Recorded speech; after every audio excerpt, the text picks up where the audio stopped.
Minha ex-esposa me traiu e ainda me humilhou no tribunal por ser mecânico, mas quando o juiz revelou o que eu realmente escondia, tudo mudou. Sou um homem de 32 anos e preciso muito tirar isso do peito. É sobre meu divórcio, e para ser sincero, isso tem me consumido por dentro há um bom tempo. Trabalho como mecânico há 10 anos, desde que terminei o curso técnico. Trabalhei numa oficina bem conhecida na cidade. Ou melhor, trabalhava, mas já explico isso. Comecei a mexer com carros aos 16 anos, aprendendo com meu tio na garagem dele. Depois da escola técnica, tirei todas as certificações. Muita gente acha que ser mecânico é só trocar óleo, mas é muito mais do que isso. Hoje em dia, os carros são praticamente computadores sobre rodas. Tem que entender do assunto. É um trabalho honesto, paga as contas e, mais importante, eu gosto do que faço. Conheci a Sara. Não é o nome real dela, claro. Há uns 7 anos, quando ela levou o carro para consertar. Pensando bem, eu devia ter percebido os sinais naquele primeiro dia.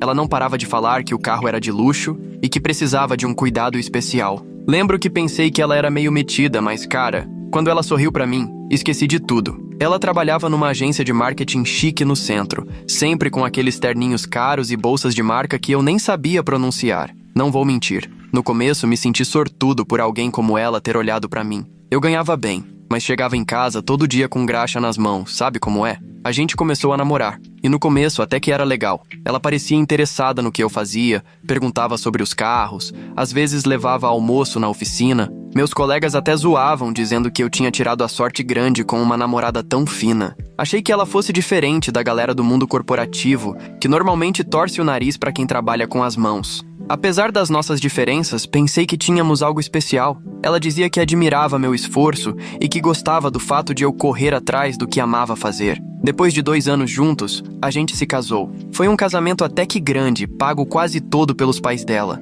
Eu ajudei com o que pude. O pai dela parecia me aceitar numa boa no começo. Ele é um figurão do ramo imobiliário, mas fazia questão de dizer que respeitava o fato de eu trabalhar duro. Talvez por isso ele tenha topado ser meu fiador no financiamento da casa. Sim, eu comprei a casa antes de a gente se casar. Juntei dinheiro por anos, morando num apartamento pequeno e guardando cada trocado que ganhava com serviços extras. A casa não era nada de outro mundo. 3 quartos, 2 banheiros, um quintal decente, mas ficava num bom bairro, e eu me orgulhava de ter conseguido bancar aquilo. Ter o sogro como fiador me garantiu um juro melhor, mas fui eu que paguei cada parcela sozinho, sem atrasar nenhuma. A Sara até fingiu empolgação no começo, falava que a gente ia reformar juntos e deixar tudo com a nossa cara. Mas aí ela começou a soltar umas indiretas quando os colegas dela iam lá, o que não acontecia com frequência. Falava coisas do tipo, a gente tá pensando em se mudar para um bairro melhor, ou essa é só a nossa casa de início. Isso me fazia sentir que todo o meu esforço não tinha valor. Logo percebi que ela não gostava de contar o que eu fazia. Nas festas da firma, quando me levava, ela me apresentava como empresário do setor automotivo. Bom, tecnicamente isso acabou sendo verdade mais tarde, mas na época dava pra perceber que ela tinha vergonha de dizer que eu era mecânico. Minha irmã Jenny nunca engoliu a Sara. Às vezes ela ia na oficina pra revisar o carro e uma vez me disse: "Não gosto do jeito que ela te olha, parece que te vê como um projeto que ela quer reformar." Eu ignorei, porque né, irmã é assim mesmo, vive achando que nenhuma mulher é boa o suficiente pro irmão. O primeiro ano de casado foi ok, eu acho. A gente tinha uma rotina. Eu trabalhava na oficina das 7 da manhã até às 6 da noite, às vezes até mais tarde, dependendo do serviço. Sara trabalhava das 9 às 5, mas sempre dava um jeito de ficar até mais tarde com a desculpa de reunião com cliente ou eventos de equipe. Eu devia ter prestado mais atenção nessas noites, mas estava ocupado fazendo curso de administração na faculdade comunitária. Nem contei pra ela porque toda vez que eu falava em melhorar de vida, ela tirava sarro, a não ser que isso significasse sair da oficina. Hoje, vendo de fora, consigo enxergar todos os sinais. O jeito que ela torcia o nariz quando eu chegava em casa com a roupa suja de graxa, como parou de ir pro garagem comigo quando eu tava mexendo no meu carro de projeto, as constantes sugestões para eu voltar a estudar e arrumar uma carreira de verdade. Mas, como dizem por aí, depois que tudo passa é fácil perceber as coisas. O casamento começou a desandar de vez uns 2 anos depois. A Sara foi promovida na empresa e virou outra pessoa. Insuportável mesmo. Chegava em casa contando sobre jantares caros com clientes, eventos chiques, e sempre falando de um tal de Mark, que foi essencial para a promoção dela. Teve uma noite em especial que ela chegou em casa super tarde, tipo 11 da noite. com um vestido novo que eu nunca tinha visto. Quando perguntei, ela disse que teve uma reunião emergencial com um cliente e precisou sair para comprar uma roupa adequada. Me senti um idiota só por ter perguntado. Nessa época, ela também começou com umas piadinhas sobre a casa. Meu sogro, lembra que ele era fiador? Vinha jantar às vezes, e os dois ficavam falando de valorização de imóvel, insinuando que eu estava atrapalhando o crescimento da Sara por não querer me mudar para um bairro mais sofisticado. E tudo isso na minha cara, na minha mesa de jantar. E ela só ficava lá, concordando com tudo. E para piorar, passou a menosprezar meu trabalho. Um dia, um cliente rico levou uma Ferrari na oficina. Quase nenhuma mecânica da cidade aceitava mexer nesse tipo de carro, mas eu tenho certificação para veículos de luxo. E a Sara disse para as amigas que eu ficava brincando com carrinhos caros, em vez de procurar uma carreira séria. Enquanto isso, eu estava ganhando uma grana boa com esses concertos especializados. Mas ela nunca se deu o trabalho de perguntar. Antes eu achava engraçado, mas depois aquilo foi me corroendo por dentro. Aí vieram as festas do trabalho. Cara, aquilo foi um pesadelo. Teve uma em especial, a tal festa de Natal num hotel caríssimo no centro. Gastei uma grana num terno chique só pra tentar me enturmar. E mesmo assim, ela me deixou de lado a noite inteira, enquanto ficava no meio dos colegas de trabalho. A galera do escritório dela era um mundo à parte. Só gente engravatada falando de ações, investimentos e viagens internacionais. Um deles chegou a me perguntar se eu conhecia algum mecânico de confiança, logo depois dela me apresentar como marido. Ela apenas deu risada, enquanto eu fiquei ali parado, me sentindo totalmente deslocado. Depois daquela festa, a distância entre nós só aumentou. Antes, pelo menos, a gente jantava junto na maioria das noites, mas agora ela vivia chegando tarde do trabalho. Quando estava em casa, parecia distante, sempre grudada no celular ou no notebook. Tentei propor uns jantares fora, umas viagens de fim de semana como fazíamos antes, mas sempre surgia uma emergência de trabalho ou alguma reunião com um cliente que atrapalhava os planos. Comecei a perceber que ela vivia mandando mensagens e o tempo todo deixava o celular virado para baixo ou saía do cômodo para atender ligações. Bem típico, né? Mas eu ficava me convencendo de que era só coisa da minha cabeça. Afinal, ela era uma executiva de marketing agora, lógico que teria 1000 ligações para atender. O problema de verdade começou quando o irmão dela resolveu se meter. Aquele cara sempre foi difícil de lidar. Uma vez levou o carro na minha oficina e queria que eu consertasse de graça, só porque éramos da família. Quando disse que ele teria que pagar como qualquer outro cliente, correu se queixar para Sara, dizendo que eu estava sendo grosso. E claro, ela ficou do lado dele, dizendo que eu devia ajudar a família, já que só consertava carrinhos mesmo. Meu sogro também piorou com o tempo. Começou a aparecer sem avisar na oficina, querendo saber das minhas finanças, pedindo para ver comprovantes do financiamento da casa, dizendo que estava protegendo o investimento dele, já que o nome dele estava no contrato. Como se importasse que eu nunca atrasei um pagamento sequer. Eu estava trabalhando até tarde, quase todos os dias, em parte para evitar mais brigas em casa sobre a minha falta de ambição e em parte por causa das aulas de administração que eu continuava fazendo. Sara nunca perguntava por que eu estava chegando tarde. Provavelmente achava que eu estava só mexendo com carros. Ela até fazia piadinhas do tipo: "Ah, você preferiu a graxa do que a mim." O ponto de ruptura foi numa festa de verão da empresa dela. Alugaram um bar de cobertura todo chique, e a Sara fez questão que eu fosse, dizendo que aquilo ia compensar as festas anteriores que eu tinha perdido, sendo que eu nunca perdi nenhuma. Ela só dizia pros colegas que eu não aparecia. Entrei no local e vi ela bem colada com um cara alto, de terno caro. Depois descobri que era o tal do Mark, o colega de trabalho. E olha, o jeito que eles se afastaram rápido quando me viram, dá pra imaginar. Eu não sou tão ingênuo quanto ela pensava. Sabia que tinha alguma coisa errada, mas ainda não tinha provas. E eu nem sou do tipo que fica fuçando a vida dos outros. Mas depois daquela festa, não dava mais pra fingir que estava tudo certo. Comecei a prestar mais atenção nos detalhes. Toda quinta-feira ela trabalhava até mais tarde, mas o carro dela nem estava no estacionamento do escritório quando eu passava por lá. Aí começaram a aparecer uns gastos estranhos no cartão de crédito. Restaurantes que eu nunca tinha ouvido falar, sempre para 2 pessoas, e sempre às quintas. Quando eu perguntava, ela ficava na defensiva, dizia que eram reuniões com clientes. Engraçado como essas tais reuniões de trabalho aconteciam só em restaurante romântico no centro da cidade. Um dia,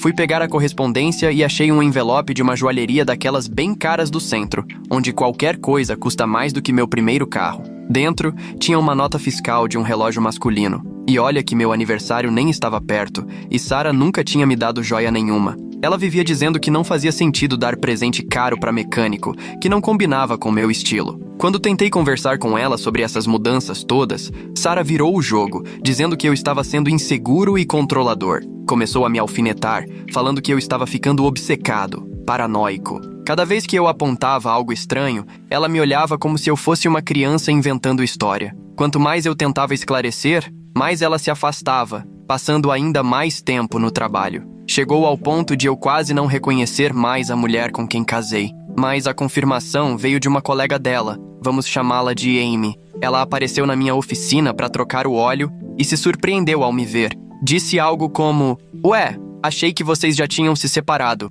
Quando perguntei o que ela queria dizer com aquilo, contou que todo mundo no escritório sabia dos almoços especiais entre a Sarah e o Mark. Pelo visto, eles nem escondiam mais. Amy também disse que a Sarah andava contando para todo mundo que a gente estava separado e morando em casas diferentes. Enquanto isso, eu continuava indo para casa todos os dias fazendo janta, que ela nunca comia, e pagando todas as contas. Descobri que ela até tinha tirado a aliança no trabalho, dizendo que não combinava com a imagem profissional dela. É difícil explicar como é ver sua vida inteira virar uma mentira. No fundo, eu já sabia, mas quando tudo começa a se encaixar, até as boas lembranças perdem o valor. As noites que eu ficava acordado esperando, as vezes em que defendi ela para minha família, quando diziam que ela estava diferente, até aquele terno caro que comprei para a festa de Natal. Era como se eu estivesse vivendo numa realidade paralela, tentando salvar um casamento que, para ela, já tinha acabado há muito tempo. O pior nem foi a traição em si.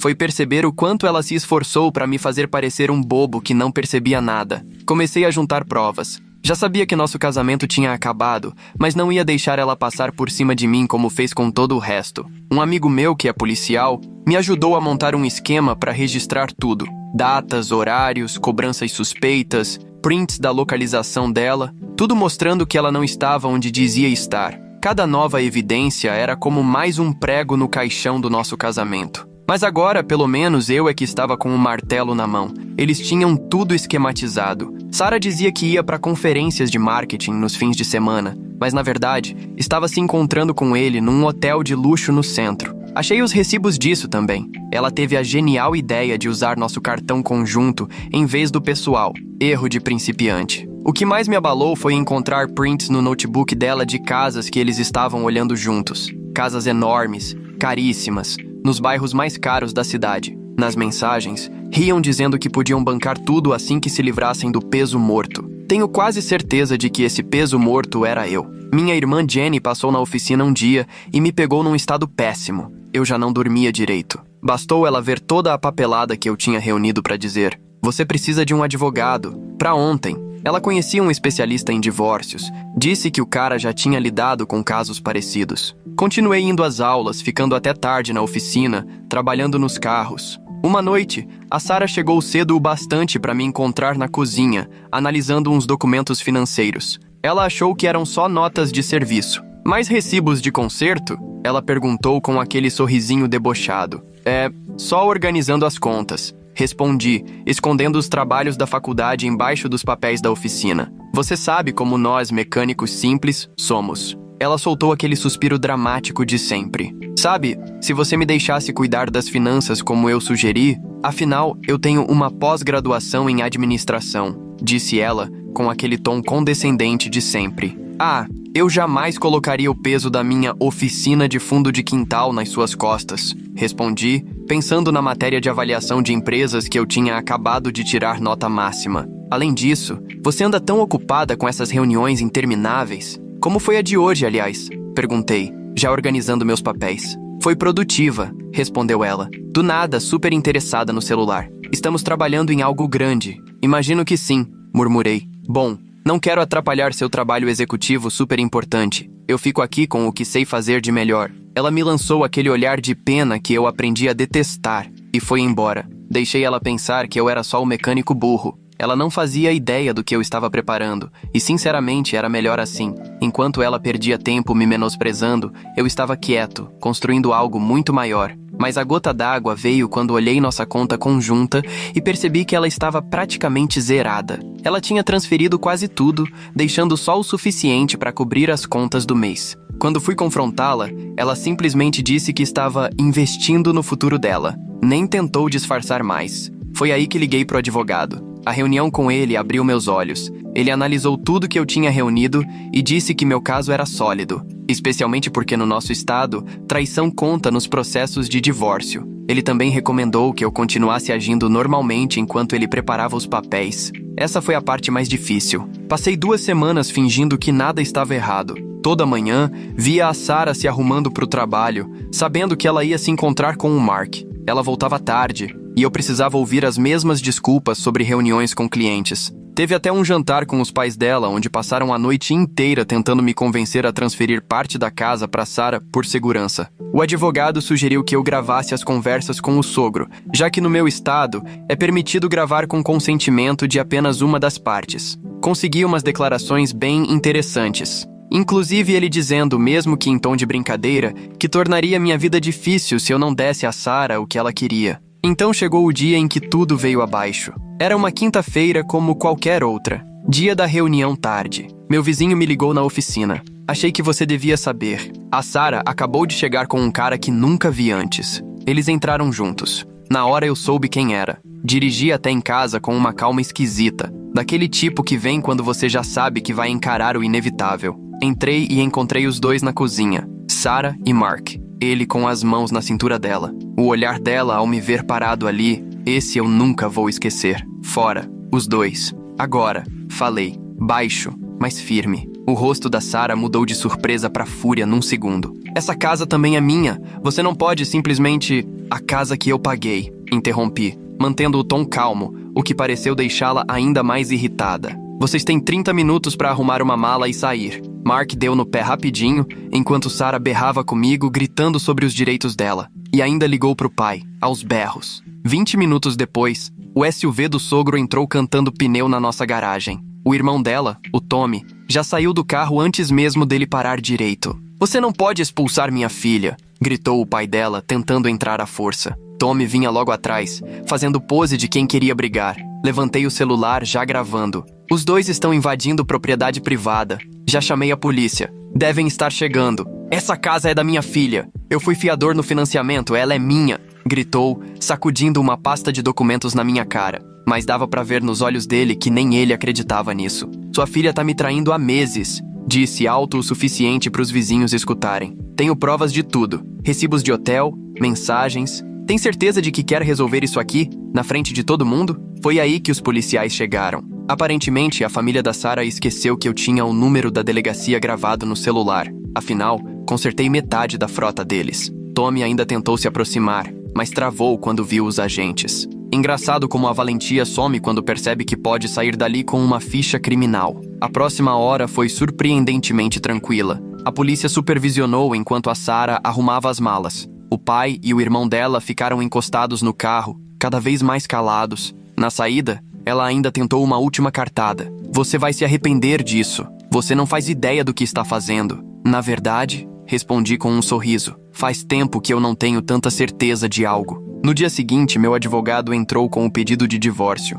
Sarah recebeu os papéis no trabalho. Depois fiquei sabendo que ela fez um escândalo, chorando para todo mundo dizendo que eu era cruel. E tudo isso enquanto já planejava dividir meus bens com o Mark e se mudar com ele. O advogado dela tentou resolver por baixo dos panos. Ofereceram um acordo. Eu ficaria com a casa se pagasse uma quantia absurda para Sarah. Era como se achassem que eu estava escondendo dinheiro por aí. Meu advogado mandou eles procurarem outro otário. Aquele fim de semana foi insano. A família da Sarah espalhou para todo mundo que eu era abusivo, que prendi ela num casamento ruim e que estava deixando a coitadinha sem ter onde morar. Algumas amigas dela até postaram coisas sobre mim nas redes sociais. Minha irmã queria responder, mas eu disse para deixar, que eles cavassem a própria cova sozinhos. Sarah tentou voltar em casa para pegar mais coisas, mas eu já tinha trocado as fechaduras. Meu advogado explicou que agora ela teria que fazer tudo pelos meios legais. Ela deixou um áudio enorme me chamando de mesquinho e imaturo, bem irônico, vindo de quem foi pega invadindo minha casa com o namorado. As semanas seguintes foram uma montanha-russa de papelada. O advogado deles mandava carta atrás de carta, exigindo 1000 coisas, como se a Sarah tivesse direito a tudo só porque o pai dela assinou o financiamento. Parecia que estavam escolhendo as coisas como quem folheia catálogo. A casa, metade da poupança, meu carro de projeto, até minhas ferramentas, como se fosse feira livre. Na primeira audiência, que era só preliminar, Sarah e a turma dela já chegaram achando que tinham vencido. Apareceu com os pais, o Mark e um advogado todo arrumado, com cara de quem saiu direto de seriado de TV. Ficaram cochichando e apontando pra mim como se eu fosse piada. Meu advogado tinha me orientado a ir com meu uniforme limpo da oficina, aquele com meu nome bordado e minhas certificações, em vez de terno. Ele disse que isso mostraria que eu era um profissional de verdade, não um desleixado como eles queriam pintar. Sarah riu alto quando me viu, e ainda soltou do lado do Mark para todo mundo ouvir. Ele nem sabe se vestir para ir ao tribunal. Quando o advogado da Sarah começou a dizer que ela apoiou minha carreira e ajudou a construir meu negócio, eu quase perdi a cabeça. Eles tentaram alegar que ela cuidava das finanças da oficina, o que era totalmente mentira. Ela nunca nem chegou perto da papelada da empresa. Aí começaram a falar da casa. O pai da Sarah testemunhou dizendo que só tinha sido fiador porque eu não era financeiramente estável o suficiente para conseguir o financiamento sozinho, como se tivesse feito caridade. Meu advogado só anotava tudo, com a maior calma, enquanto eles montavam aquela história toda inventada. Mas a parte divertida veio quando mencionaram o Mark, tentando pintar ele como um amigo de trabalho que estava ajudando a Sarah num momento difícil. Enquanto isso, meu advogado já tinha impresso mensagens, recibos de hotel e fotos dos dois juntos, em horários em que a Sarah dizia estar em conferências de trabalho. A mãe da Sarah ainda fez um discurso dramático, dizendo que a filha merecia uma vida melhor do que a de esposa de mecânico. Falou que eu estava segurando o potencial verdadeiro da Sarah e que o acordo pré-nupcial que eles queriam que eu assinasse e que eu recusei teria protegido todo mundo. O Mark ficou o tempo todo com uma cara de superior e ainda levou documentos mostrando o salário e os bônus dele, tentando provar que podia oferecer um estilo de vida melhor. Meu advogado só sorriu e colocou os papéis na pilha de provas. Eles não faziam ideia do que estava por vir. No intervalo, ouvi o Mark conversando com o irmão da Sarah sobre como iam redecorar minha casa. Estavam falando em transformar minha oficina na garagem em uma academia. O pai da Sarah estava no telefone com um empreiteiro, já pedindo orçamento para reformas. A parte mais absurda foi quando o advogado dela tentou dizer que ela tinha direito parcial às minhas ferramentas porque ajudou a escolhê-las para o negócio. Meu advogado perguntou se ela podia citar pelo menos uma ferramenta específica que ela tinha ajudado a escolher. Ela não soube responder. Tentou consertar dizendo que apoiava o processo de compra de ferramentas de forma geral. O juiz até arqueou as sobrancelhas com essa.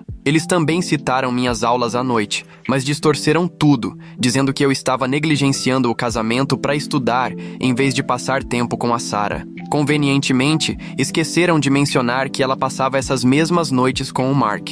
No fim do primeiro dia, o advogado dela apresentou as exigências. Queriam a casa, dizendo que, como o pai dela era fiador, ela tinha direito a uma parte. Queriam metade dos meus bens da empresa, que eles nem sabiam que existiam. E até meu carro de projeto, com a desculpa de que a Sarah aguentou anos vendo eu trabalhar nele, então merecia uma compensação. O juiz marcou nova audiência para a semana seguinte. E na saída, o pai da Sarah tentou me abordar no estacionamento. "A gente pode resolver isso fácil se você assinar o que ela quer", disse ele. Meu advogado gravou tudo. Aquela semana entre as audiências foi um tormento. Mal conseguia dormir, sabendo que tudo o que construí podia acabar ali. A ameaça no estacionamento não saía da minha cabeça. E mesmo com o vídeo como prova, eu ainda me sentia inseguro. Meu advogado dizia que o plano estava sólido, mas não dava para relaxar. Toda noite, eu descia para minha oficina, sentava e ficava olhando minhas ferramentas, pensando se aquela seria a última vez que as veria ali.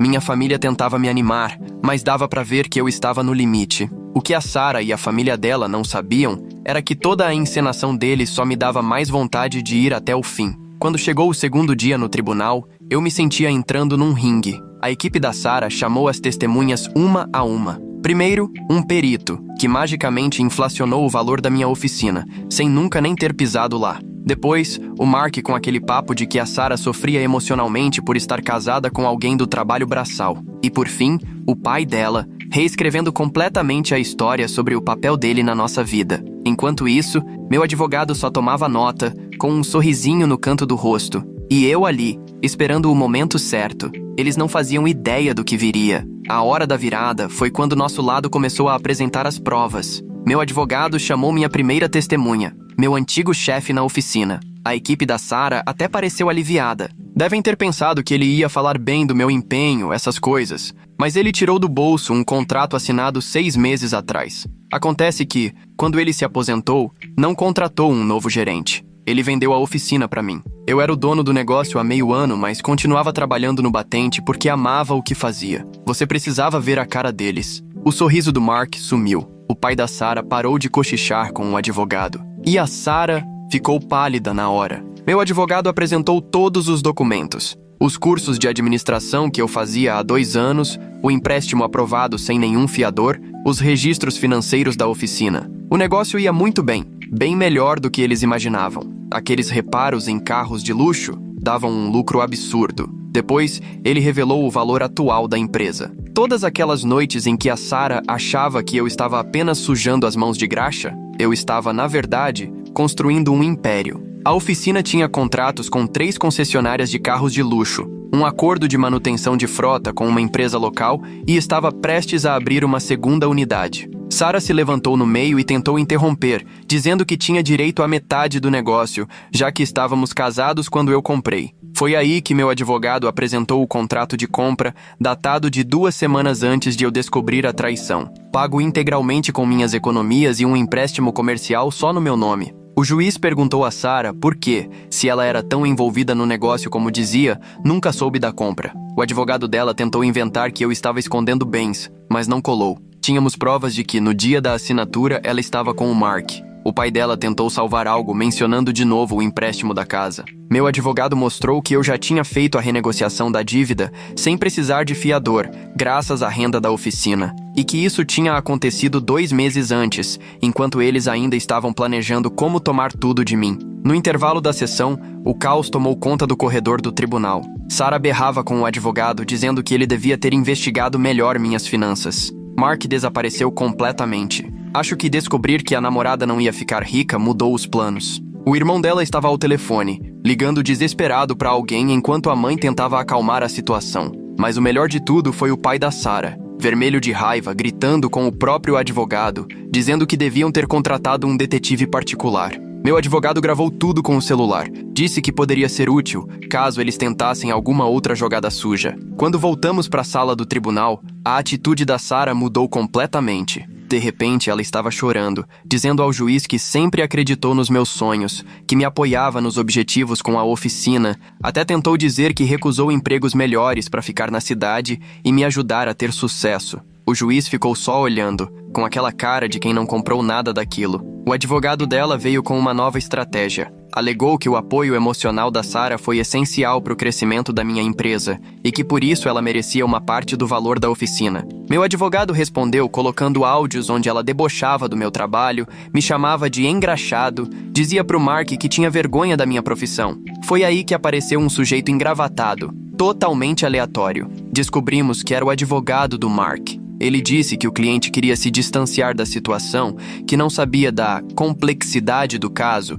e não queria se envolver em nenhuma questão financeira. A Sarah ficou em choque. Parecia que tinha levado um tapa na cara. Pelo jeito, o namorado não estava disposto a bancar nada quando viu que ela não ia ganhar um centavo. A decisão final foi maravilhosa. Sarah não levou nada da oficina. O juiz afirmou que ela não tinha nenhum direito sobre algo que nem sabia que existia. A casa ficou comigo, completamente quitada. Ela ficou com o carro dela, que já estava no nome dela mesmo, e recebeu uma pequena pensão por 3 meses, só para facilitar a transição. E foi isso. Sarah perdeu o controle. Começou a chorar, dizendo que tudo era injusto, que tinha perdido anos da vida comigo. O juiz chegou a mandar ela se calar ou seria multada por desacato. A mãe dela quase teve que arrastá-la para fora do tribunal. O que veio depois foi um verdadeiro espetáculo. O pai da Sarah tentou espalhar boatos sobre mim entre os empresários da cidade, mas foi um tiro no pé. A maioria já sabia que eu tinha comprado a oficina. Fazíamos parte da Associação de Comerciantes Locais. Alguns até começaram a mandar os clientes de carros de luxo para mim, só para cutucar ele. A reputação da minha oficina melhorou muito. As pessoas adoram saber que o dono ainda coloca a mão na massa. Comecei a atrair uma clientela mais sofisticada, que que valorizava quem realmente entende do serviço, não um executivo engravatado que só comprou uma garagem. Lembra do Mark fugindo durante o intervalo no tribunal? Pois é, o destino deu o troco para ele também. A empresa onde ele trabalhava tinha regras rígidas sobre relacionamentos no ambiente profissional. Alguém, com certeza não fui eu, enviou os documentos do tribunal pro RH deles, mostrando que ele estava envolvido com a Sarah enquanto ela ainda era casada. Resultado, ele foi rebaixado e transferido para uma filial minúscula em outro estado, a 3 regiões de distância. A Sarah tentou manter o emprego, mas a confusão toda destruiu a reputação dela na empresa. Aquele cliente importante que ela atendia com o Mark pediu para trocar de equipe depois do escândalo. Ela acabou pedindo demissão e tentou processar a empresa alegando assédio moral, mas não deu em nada. E a minha oficina? Vai de vento em popa. Consegui abrir a 2ª unidade, contratei ótimos mecânicos, gente que valoriza o trabalho. O pai da Sarah tentou limpar a própria imagem dizendo por aí que foi meu mentor querendo pegar carona no meu sucesso, mas ninguém engoliu. Outros empresários tinham visto os documentos do tribunal, sabiam que ele tentou tomar minha casa à força. A reputação dele desmoronou. Aparentemente ninguém gosta de fazer negócios com alguém que tenta passar a perna no próprio genro. E aquela casa que a Sarah queria tanto? Acabei de terminar a reforma. Construí uma garagem nova, linda, com o dobro do tamanho da anterior. De vez em quando, vejo ela passando devagar de carro pela frente, provavelmente lembrando de todos os planos que ela tinha para esse lugar. O irmão dela ainda leva o carro para outras oficinas e paga bem mais por um serviço pior. No mês passado, recebi um e-mail enorme da Sarah. Ela dizia que se arrependia das escolhas que fez, que nunca quis me machucar.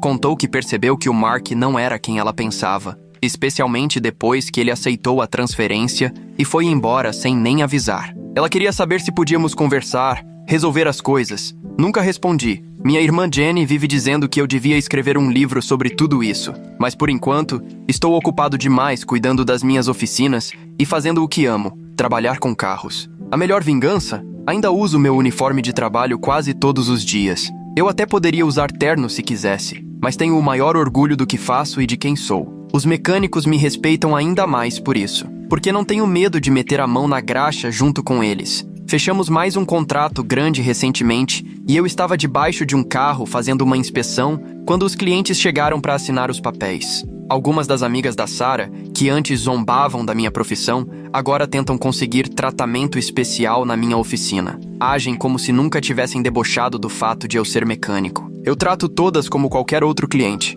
Não preciso de vingança pequena. O sucesso fala por si só.